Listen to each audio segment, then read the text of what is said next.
when Tuchel first came into Chelsea, he had a reputation, I suppose, for playing very attacking football, very fluid football, and I suppose everybody wanted to see maybe a replication of the Dortmund team or something along those lines. The first thing he fixed was the defence of the team. I remember sitting down and going through it with them, essentially that it was the best in regards to a team having their defensive line broken of any team in the top 5 leagues that we had on record at the time.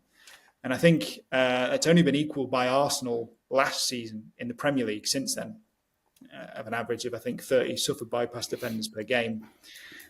These benchmarks, I think, are really crucial in being able to actually measure the team's defensive performance and how solid they are.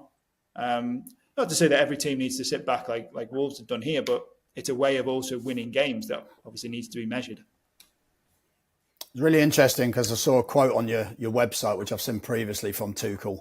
And I thought it'd be interesting, for England fans to have an understanding of what to expect. But he said, our players always got it when we presented your data. This is not rocket science. I think what he's obviously trying to say is, again, players can understand this data because it feels real to them. And that doesn't mean to say that other data providers aren't doing the same or trying to do the same. I think that's the thing. It has a real flavour of every action that I achieve or do as a player.